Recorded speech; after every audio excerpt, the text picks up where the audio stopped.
Welcome to World's Top 10, the channel that brings you fascinating lists on various topics. Today, we're diving into the lives of some extraordinary actresses who not only graced the silver screen but also defied time by living over 90 and before 100 years of age.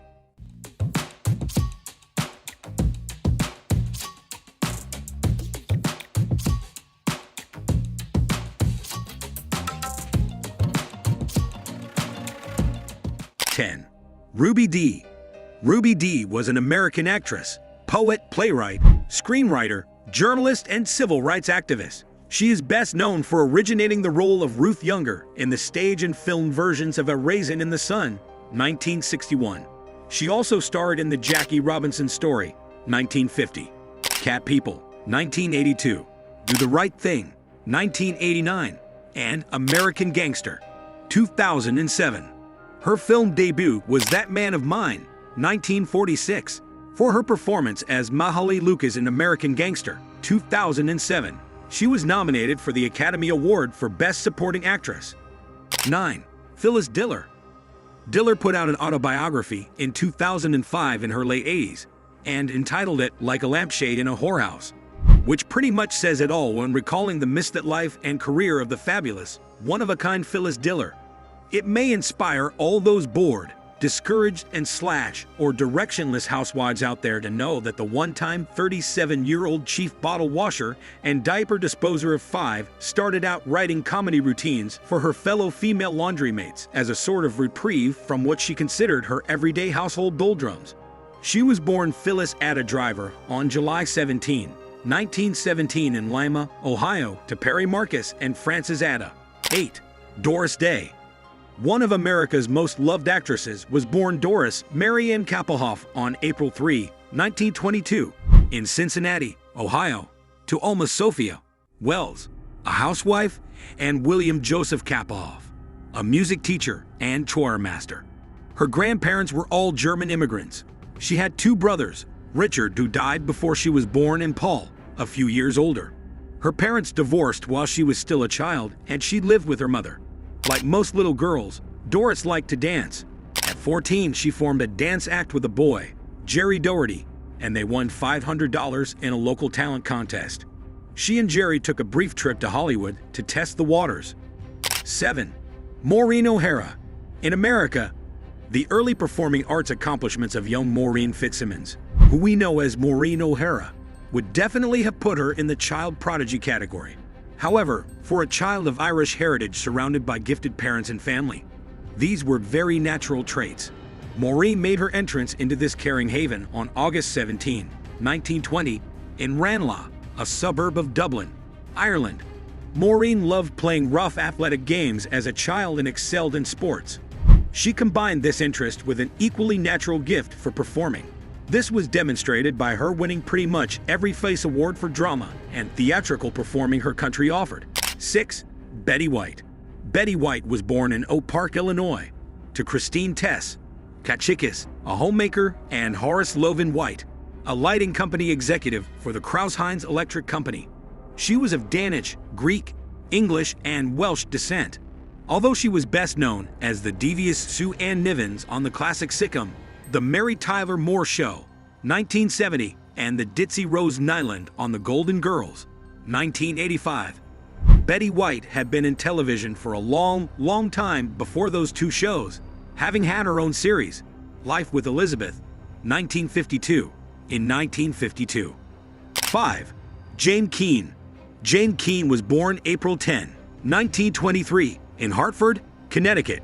Jane's parents split up while she was fairly young, and her mother, prodding her daughters into the performing arts, moved the family to New York to test the waters, beginning her career on the professional stage with a role in Hi-Ya, Gentlemen, at the Colonial Theater in Boston. She made her film debut in the Republic musical Sailors on Leave, 1941, starring William Lundigan and Shirley Ross, and was also featured in the film Flying with Music, 1942. Before focusing strongly on the live stage. Following these successes, Jane and sister Betty teamed up as a popular nightclub duo, Betty and Jane Keane, who weaved singing and dancing with broad comedy. The ladies also worked together on Broadway in the musical shows Along Fifth Avenue, 1949, which starred Jackie Gleason, and Ankles Away, 1955. 4. Eleanor Parker. Eleanor John Parker was born on June 26, 1922, in Cedarville, Ohio, the last of 3 children born to a mathematics teacher and his wife. Eleanor caught the acting bug early and began performing in school plays. She was so serious about becoming an actor that she attended the Rice Summer Theater on Martha's Vineyard in Massachusetts, beginning when she was 15 years old. She was offered her first screen test by a 20th Century Fox talent scout while attending Rice, but turned the opportunity down to gain professional stage experience in Cleveland after graduating from high school. She moved on to California to continue her acting studies at the Pasadena Playhouse. 3. Carol Channing. Carol Channing was born January 31, 1921, at Seattle, Washington, the daughter of a prominent newspaper editor who was very active in the Christian Science movement. She attended high school in San Francisco and later worked as a model in Los Angeles. She attended prestigious Bennington College in Vermont and majored in drama and dance, and supplemented her work by taking parts in nearby Pocono Resort area. Carol initially made her mark on Broadway in Gentlemen Prefer Blondes, playing Lorelei Lee. In Hello, Dolly, she played Dolly Gallagher Levitt, the witty, manipulative widow intent upon finding a wealthy husband. 2. Esther Williams. Esther Jane Williams was born on August 8, 1921 in Inglewood, California. Her youth was spent as a teenage swimming champion, and she won 3 United States national championships. She eventually was spotted by an MGM talent scout while working in a Los Angeles department store. She made her film debut with MGM in an Andy Hardy picture called Andy Hardy's Double Life, 1942. She became Mickey Rooney's love interest in the movie, and her character was called Sheila Brooks.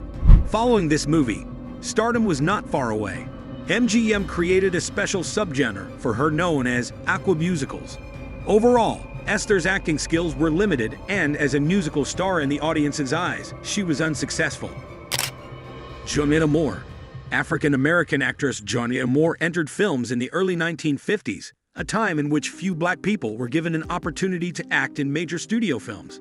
Fortunately, Moore's roles began improving as Hollywood developed a social consciousness toward the end of the decade.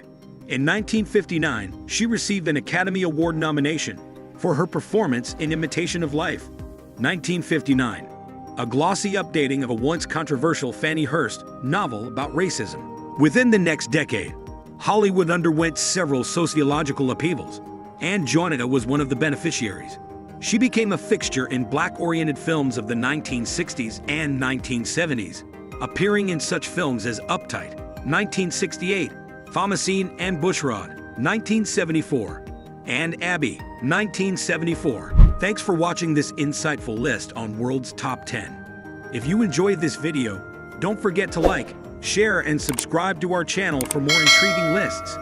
Hit the bell icon to receive notifications whenever we upload new videos. Until next time, stay tuned for more amazing content.